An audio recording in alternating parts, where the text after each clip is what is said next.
Testament this morning, the Gospel of Mark, chapter 2. This morning we are finishing our series Rest, our series on Sabbath, by looking at Jesus and how he saw Sabbath.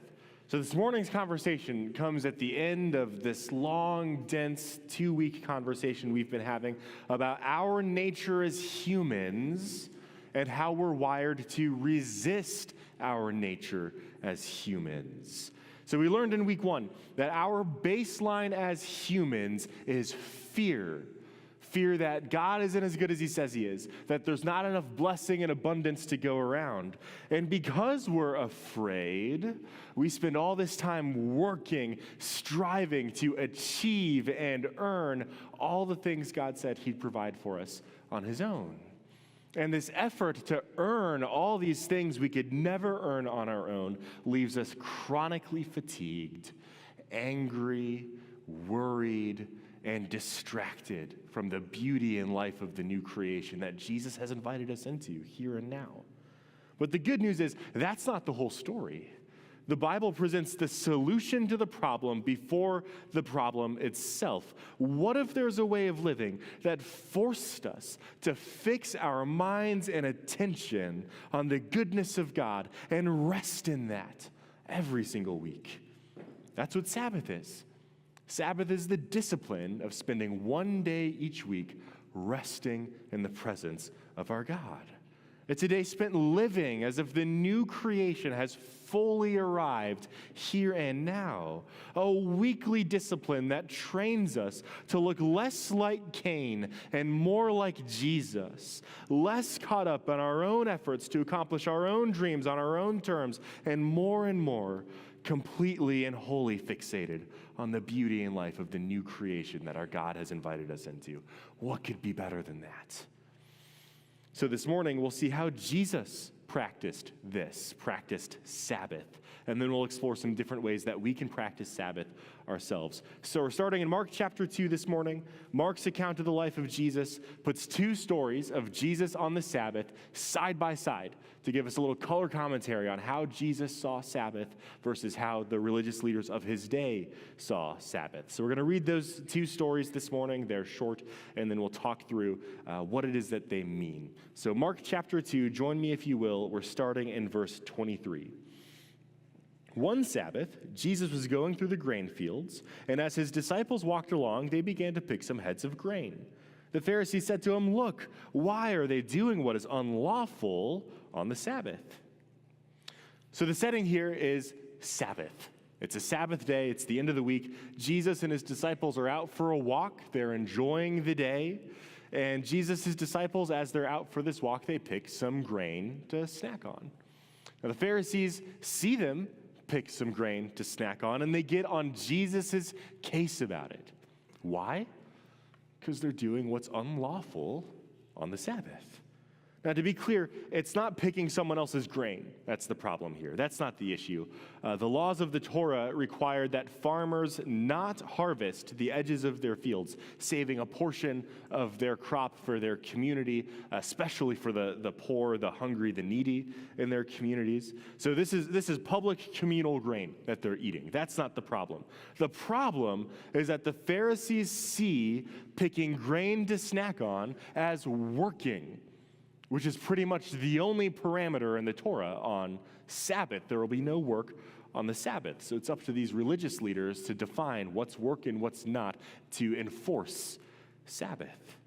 Now, the Pharisees were Bible experts. They knew the Old Testament. They memorized the Old Testament. They took the laws of the Torah extremely seriously. But sometimes the Pharisees' rigid enforcement of the law came at the detriment of God's heart behind that law, which is exactly what Jesus digs at in his response. So Jesus' response to the Pharisees takes three parts. He responds in three parts. So we'll go through them one at a time. Check this out. Verse 25. Jesus answered, "Have you never read?" By the way, I love it when Jesus starts a sentence to the religious leaders of his day with, "Have you ever read?" Because yeah, they have read. They've studied, they've memorized, they know this book. Jesus opens with an insult. Yeah, they've read. Have you ever read what David did when he and his companions were hungry and in need? In the days of Abiathar the high priest, he entered the house of God and ate the consecrated bread, which is lawful only for the priests to eat. And he also gave some to his companions. So this is the first part of Jesus' response to the Pharisees. It's probably the most confusing. Jesus calls back to the Old Testament. He points the Pharisees to the life of David, who's the most celebrated king in all of Israel's history. The Jews loved David. He was a very successful king. Now, Jesus points the Pharisees to a place in David's story before he was king. David isn't king yet. He's still running for his life from Saul at this part of David's life. He had already been anointed as the next king of Israel, which the current king, King Saul, was not a fan of. So it's one of the reasons Saul is trying to kill him, one of several. But he was anointed. He was going to be the next man up. So David and his companions, they're running for their lives. They find themselves at the temple. Now, the temple oftentimes has food set aside specifically for the poor and the needy. And so they go to the high priest Abiathar and they say, hey, do you have any food on you? But at this time, there is none. The only food available in the temple at this time is what's called the bread of the presence. And Jesus refers to it as the consecrated bread here in Mark, but it's called the bread of the presence. It's bread specifically set aside for only the high priest to eat in the center of the temple in the presence of God. So it's supposed to be symbolic of the fruit of the tree of life eaten in the center of the garden in the presence of God. So really significant weight to this bread. It's symbolic of something. And it was only for the priest. So David says, hey, do you have any food? And Abiathar says, actually, we just have the bread of the presence. And you know what he did? He gave that bread to David. And David shared it with his companions. So Jesus' point here is that David's authority as the soon-to-be king of Israel, as the ancestor of the Messiah, as the current anointed one, his authority legitimated his actions. And if the restrictions regarding the bread of the presence could be set aside for David and his companions as they fled for their lives, how much more can Sabbath regulations be set aside for Jesus and his companions, the king of the eternal kingdom, as they travel to proclaim the coming of that kingdom? How much more does this apply to Jesus? So Jesus is telling the Pharisees there's a much bigger picture here that they're missing. They're missing the forest for the trees when they nitpick, oh, I don't think you should be picking grain on the Sabbath. That seems like an inappropriate use of the day. They're missing it. There's something bigger going on here that you're missing. So let's read on. Jesus is going to expound on that in his second argument. Verse 27. Then he said to them, the Sabbath was made for man, not man for the Sabbath. So just like how bread is made for man for the preservation of his life, not the other way around, Sabbath, too, is made for man for the preservation of his life, not the other way around. You and I, we're not made for bread. Bread is made for us so that we can eat bread, we can survive. Sabbath is the same way. We were not made for Sabbath. Sabbath was made for us, to sustain and preserve our lives. So Jesus is again telling the Pharisees that their focus is too narrow. They're missing the point. Sabbath is not supposed to be some enormous burden placed on their shoulders. It's supposed to be a life-preserving blessing. This day is meant to connect us to the reality of the coming new creation, not bury us in restrictions in the old creation. So Jesus wraps up his argument in verse 28. It's kind of his mic drop line in the passage. He says, so the Son of Man is Lord even of the Sabbath. So Jesus' final argument is that this is literally his day. He's the Lord of it, not them. So who are they to tell him how to Sabbath? The Sabbath discipline is about Jesus. I want you to keep that in mind. We spent a lot of time the last 2 weeks looking at the Old Testament, learning about this practice of Sabbath. The whole thing's about Jesus. That's what he's telling us here. Don't miss that. So this is how the chapter ends. There's no rebuttal from the Pharisees that Mark records, but there is one more story of Jesus on the Sabbath that Mark places right next to this one that runs into chapter 3. So let's read that second story together, Mark 3, verse 1.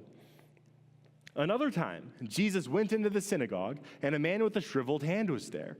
Some of them being Pharisees, were looking for a reason to accuse Jesus, so they watched him closely to see if he would heal on the Sabbath. So the setting here is another Sabbath day, the end of another week, a different Sabbath. This time, Jesus is in a synagogue instead of a field. So synagogue is a place of worship, similar to like a church, what a church would be today. A lot of times we confuse it with the temple. A synagogue was not the temple. There's one temple. That's the place where the presence of God dwells on the earth. The priest works out of the temple to make sacrifices on behalf of the people. So it's not the temple. There's one temple. There are many synagogues. Synagogues are places of learning and places of worship. Think like a Bible college and a church combined into one. That's the idea. So Jesus is at the synagogue to worship on the Sabbath. In the synagogue that same day is a man with a shriveled hand and a group of Pharisees who wanted to see if Jesus would heal this man's hand on the Sabbath or not. It's a trap. There's a trap set for Jesus. Now, Jesus has no patience for traps. I love how he handles this. Let's read on verse 3. Jesus said to the man with the shriveled hand, "Stand up in front of everyone." Then Jesus asked them being the Pharisees, "Which is lawful on the Sabbath, to do good or to do evil, to save life or to kill?" But they remained silent. So Jesus knows what's going on here. He knows that there's a trap set. And instead of trying to heal the man in secret or sneak off before someone sees him, instead he asked the man with the shriveled hand, stand up in front of everyone. He's going to make a very public, very dramatic scene in the synagogue. And he's going to make the Pharisees look stupid in the process. There's a very justice-oriented part of me that loves this side of Jesus. He's going to, you set a trap for me. I'm going to make you look foolish. And so he asks the Pharisees, what's lawful on the Sabbath? To do good or to do evil, to save life or to kill? He says, are there restrictions on doing good? Is doing good just like a 6 days of the week kind of thing? And on the seventh day, I'm supposed to do evil? Is that what Sabbath is? Am I supposed to be doing evil on the Sabbath? Like, I know I'm not allowed to eat bread. That'd be ridiculous. But I can't do something good. I can't care for someone in need either. I can't bring healing and life to someone suffering. I can't restore an impurity that previously would have barred someone from the temple courts. I can't restore someone's status to the creator of the universe. The Pharisees stayed silent. Verse 5. He looked around at them in anger and deeply distressed at their stubborn hearts. He said to the man, "Stretch out your hand." He stretched it out, and his hand was completely restored. Then the Pharisees went out and began to plot with the Herodians how they might kill Jesus. So Jesus spoke, and the man was healed. And naturally, when you see something like that, your gut-level instinct, your next step is to figure out how you're going to kill that guy. So that's what the Pharisees go do. They put their heads together with the Herodians, which is the political group responsible for beheading John the Baptist. So real classy people. They put their heads together with the Herodians to plot the death of Jesus. Now, to their credit, I will say this. Death was the consequence in the Torah for violating the Sabbath. We're supposed to see Sabbath as a life or death practice. And so that was the consequence. However, their response in this instance is completely unwarranted. Healing by speaking is not a Sabbath violation. Jesus didn't lift anything. He didn't touch anyone. He didn't prepare any ointments or potions like a doctor of his day would have. All he does is speak. Jesus doesn't violate the Sabbath restrictions. The only restriction that he violates is the Pharisees' interpretation of the law, which is so narrowly focused and misguided that it's contorted Sabbath from a practice that gives and preserves life to a practice that fosters death. It's interesting that immediately after Jesus brings life on the Sabbath, he restores someone who wouldn't have been able to enter into the temple. He restores their connection to the creator of the universe. He gives life on the Sabbath, and then immediately the Pharisees turn around and slither off to plot death on the Sabbath. How ironic. Who's really missed the point here? Was it Jesus or was it the Pharisees? Isn't it fascinating how the same thing can be experienced radically differently depending on intentions? To Jesus, Sabbath was about restoration, life, new creation. But to the Pharisees, they were more interested in playing police, nitpicking other people's practices to flex their own authority and set traps at the expense of the vulnerable. How un-Sabbath-like. So I've got a few observations from this text I'd like to share next that I think will help us as we think about how Sabbath might look for us today. So 3 things that I have. First, rules need to be guardrails, not restrictions. Rules need to be guardrails, not restrictions. The world of Jesus' day had the opposite problem that we face today. They practiced Sabbath in Jesus' day so rigidly that they missed the point of Sabbath entirely, rather than connecting with God and the new finished creation like it was intended to be. The practice of Sabbath has launched God's people right back into slavery. We have the opposite problem. Most of the time, we don't even practice Sabbath at all. We may not be slaves to Sabbath restrictions like the Pharisees in these stories were, but we're still not connecting with God and the new finished creation like we were meant to on the Sabbath. So both of these problems, opposite as they may be, yield the same fruits. We find ourselves slaving away in Cane City instead of worshiping in the Garden City. My encouragement to you would be to sit down with the people in your house this week. Pick a day that works best for everyone in your home and make that day your Sabbath. And then discuss some guardrails that you can put in place to protect that day. I'll make some suggestions for you here in a little bit, but the primary question to help you filter what this could look like for you is, does this guardrail, does this rule give way to freedom and life or slavery and death? Does this rule make resting easier, or does it make Sabbath burdensome? But with no rules to guard our Sabbath day, we will continue to simply not do it. And man, are we missing out when we don't do this. So that's my first observation. Rules need to be guardrails, not restrictions. And my encouragement to you would be to set some guardrails with your house this week. Second, Jesus practiced Sabbath. Jesus practiced Sabbath. Now, we've made some pretty enormous, big picture claims about the discipline of Sabbath throughout this series. Maybe you're not convinced that this is worth your time yet, or that all the claims we've made throughout this series are true. And that's okay. My encouragement to you, if you're skeptical still, is to keep reading, praying, and studying. But if nothing else, there's something to be said about Jesus practicing Sabbath. Maybe you're not convinced that this rhythm really teaches us to break free from the behavioral mold of Cane City. Maybe you're not even convinced that you fit that mold at all. But do you follow Jesus? If we're going to call ourselves disciples of Jesus, that means that we are sitting at his feet, learning to pattern our lives around his. That's what disciple means. Disciple is a learner who sits and learns from a teacher how to pattern their lives after their teacher. So if Sabbath is part of Jesus' lifestyle, it should be part of ours too. So my encouragement to you is to not blow this off. It matters. Remember that conversation about picking a day, setting up guardrails for the Sabbath in your household. Actually have that conversation. Don't blow this off. It's important.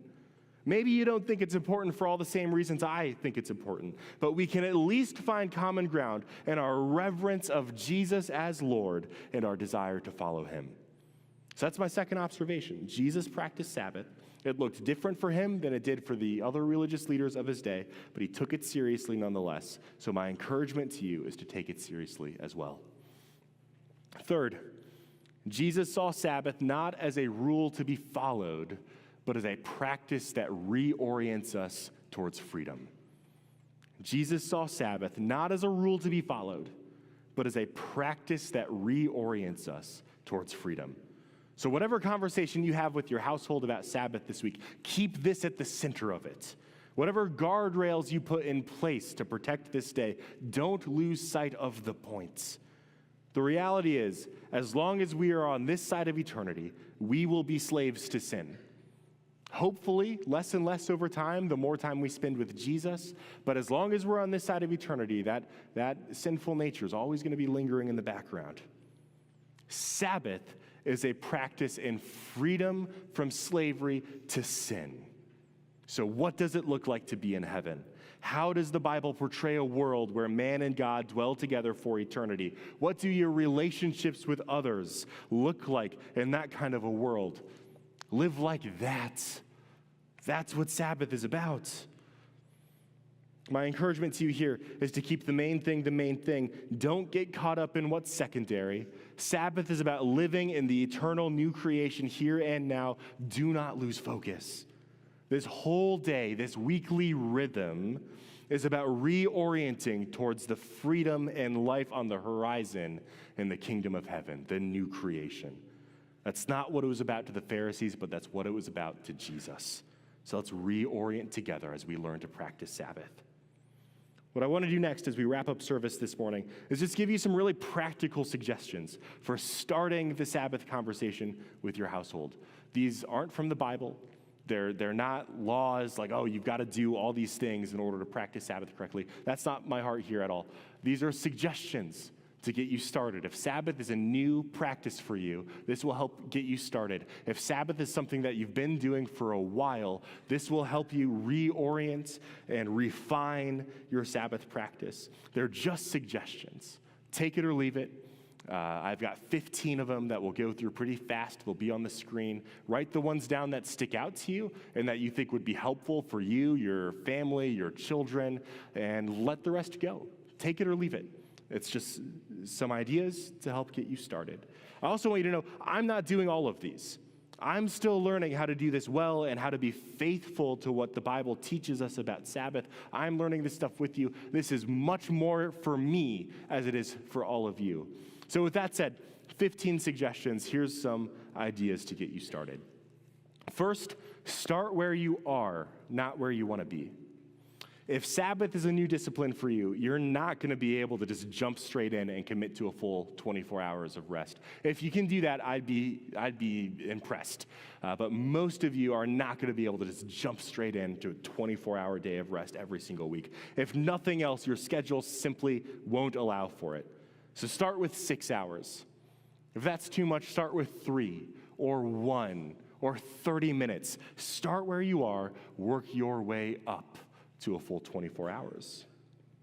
Number 2, think subtraction, not addition. If your weekly schedule is already full of stuff, then Sabbath is already impossible. You cannot add another thing to your full schedule, especially if that thing requires an entire day out of your week. Instead of adding more to your schedule, think subtraction. Find something that's taking up a bunch of your time that doesn't need to be there. Maybe something that's not all that good for you to begin with, and cut that out, or cut down at least. Think subtraction, not addition. Number 3, Sabbath doesn't have to be a Sunday. It doesn't have to be Sunday. The Jews celebrated Sabbath from sundown on Friday to sundown on Saturday. That's how Jesus would have done it. Friday at sundown to Saturday at sundown. Most of our church staff, not all of us, but most of us, myself included, Sabbath on Fridays because Sunday's a work day. So we rest on Fridays. So if Sunday isn't a good day for you to practice Sabbath, then pick a better one. Whatever works for you and for your home. Number 4, Sabbath on the same day every single week. Now, I know not everyone can do this. Some of you work in different rhythms. A common one that I hear a lot is 4 days on and 4 days off, which means that your weekly rhythm is 8 days instead of 7. So it's impossible to Sabbath the same day every single week. Some of you are on call for certain periods of time, which means that you can't fully be off some weeks. But if your schedule allows, make the same day each week your Sabbath day, because consistency is better for forming habits. That's what this is about. Number 5, Sabbath in community. Sabbath is not an individual practice. It's meant to be done in community. So a great place to start is with the people that live with you, the people in your house, your children, your spouse, your roommates, your relatives that are living at home, whoever is squatting in your attic or your crawl space. Have a conversation with the people who live in your home. Find a day that works best for everyone. Make that day your Sabbath. If you've got kids in sports or other extracurricular activities, that day is probably going to be a Sunday. That's what's going to work best usually with sports schedules. If you're like my wife and I, and you're married with no kids, Saturday is probably going to work best for you. If you work in a church like I do, Friday might be best for you. But find the day that works best for your household and Sabbath that day. If you live alone, I recommend joining a community group or a discipleship group and finding some people to connect with that you can practice Sabbath with. Just don't do it alone. That's my encouragement. Number 6, protect your Sabbath. It's really easy when you've got a whole day with nothing going on to go out and run errands or to work on a house chore or a project you've been putting off. Stop. Protect this day. You don't have to do that on this day. There's bigger things to work on. It's really easy with a supercomputer attached to your hip to take work calls or answer emails or shoot out some messages. Stop. Protect this day. You don't have to do that today. Protect it. My Sabbath is on Fridays. You will not be able to reach me on Friday. I don't even keep my phone in the same room half the time on Fridays to protect this space. I'm not taking calls. I'm not answering emails. I'm not responding to texts. I'll get back to it. I'll get to it on Saturday or most likely on Monday. But it can wait. I'm not that important. I can take a day and protect it. Number 7, stay off social media. My personal recommendation to each of you would be to delete social media entirely forever, because it is literally as bad for your brain as drugs. But if nothing else, if you can't do that, just stay off it on the Sabbath. It's terrible for you in just about every way imaginable. Sabbath is about freedom and life, not slavery and death. Social media is a vicious slave driver, and it is killing you. It really is.